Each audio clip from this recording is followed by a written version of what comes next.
یہ کڑوی بات ہے، مقطع میں آپ پڑھی ہے سخن دسترانہ بات. یہ بہت سو کو بہت بری لگے گی میری بات. خدا کے لیے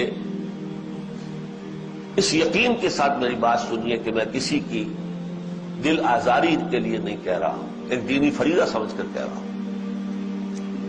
من رغب عن سنتی فلیس منی، جسے میری سنت پسند نہیں ہے، جو میری سنت سے اعراض کرتا ہے، اس کا مجھ سے کوئی تعلق نہیں. وہ لاکھ اپنی جگہ سمجھتا ہو کہ میں محمد کا امتی ہوں، میرا امتی نہیں ہے. ہو سکتا ہے ہم شفاعت کے امیدوار بن کر حضور کی طرف دیکھیں اور حضور فرمائے دفع ہو جاؤ، تمہارا مجھ سے کوئی تعلق نہیں. میری سنت، اب سنت کسے کہتے ہیں؟ حضور کا طرز عمل. سنتیں چھوٹی بھی ہیں بڑی بھی ہیں. جیسے آپ اکنامکس میں اصطلاح استعمال کرتے ہیں میکرو اکنامکس، مائکرو اکنامکس. تو میکرو سننا، مائکرو سننا. مائکرو سننا کی مثال سب سے مائکرو، سب سے چھوٹی. مسجد میں داخل ہو تو دایاں آگے جائے بایاں نہ جائے، باہر نکلے تو بایاں پہلے نکلے دایاں نہ نکلے. کسی نے تو نکلنا ہے بھائی، لیکن احساس رہے کہ داخل ہوتے ہوئے دایاں آگے، نکلتے ہوئے بایاں آگے. بیت الخلاء میں جا رہے ہو تو بایاں آگے دایاں بعد میں، نکل رہے ہو تو دایاں پہلے بایاں بعد میں. سنت پر عمل ہو گیا، ثواب مل گیا. رات کو سونے لگے، قبلہ رخ ہو جاؤ، کروٹ لے لو قبلے کی طرف، اور اپنے گال کے ہاتھے اپنی داہنی ہتھیلی رکھ لو. اللہ مزید توفیق دے تو مسنون دعا بھی مانگ لو. سنت ہو گئی. اب میں مائکرو سنت کی کوئی تفصیل یہاں نہیں دے سکتا. وہ تو جن کا پہلے ذکر آیا ہے، ڈاکٹر عبدالحی عارفی رحمت اللہ علیہ، ان کی کتاب بہت جامع اس موضوع پر موجود ہے، اسوہ رسول. لیکن ان چھوٹی سنتوں میں سب سے بڑی سنت، میکرو کا ذکر بھی بعد میں آئے گا، چھوٹی سنتوں میں سب سے بڑی سنت داڑھی ہے، جس کا رکھنا سنت مؤکدہ ہونے میں تو شک ہی نہیں ہے. بہت سے علماء کے نزدیک واجب ہے.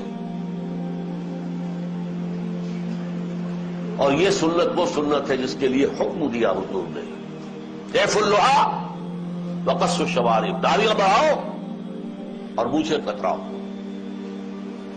یہ صرف حضور کی سنت نہیں، تمام انبیاء اور رسول کی سنت، تمام اولیاء اللہ کی سنت.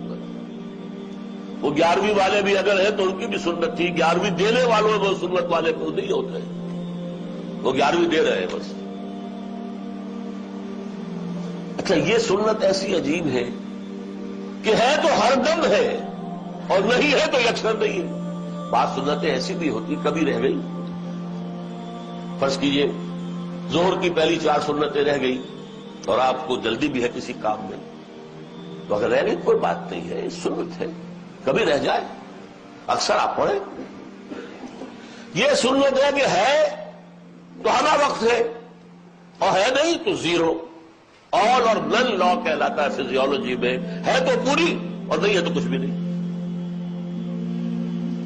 یہ مسلمان کی پہچان ہے، مسنون سنت، مسنون داڑھی.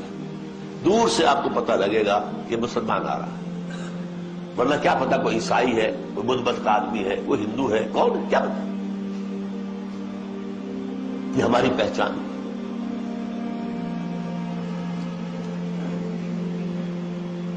من رغب عن سنتی فلیس منی.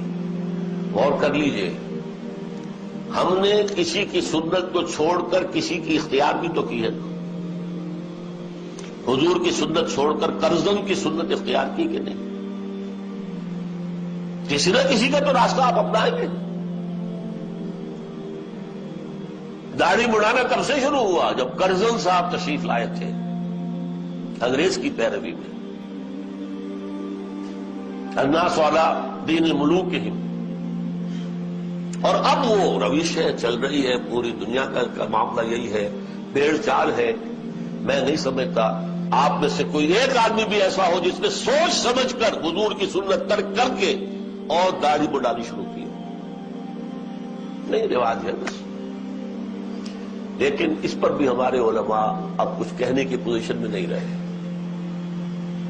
جمعہ کے خطبوں میں تو یہ باتیں آنی چاہیے. کیا کہیں؟ دیہات میں جاگیردار یا کزمیدار سامنے بیٹھا ہوا داڑھی مڑائے ہوئے، کیا کہیں اس کے سامنے؟ شہروں میں بھی اکثر و بیشتر انتظامیہ کے افراد جو ہیں وہ داڑھی مڑے ہیں، کیا کہیں؟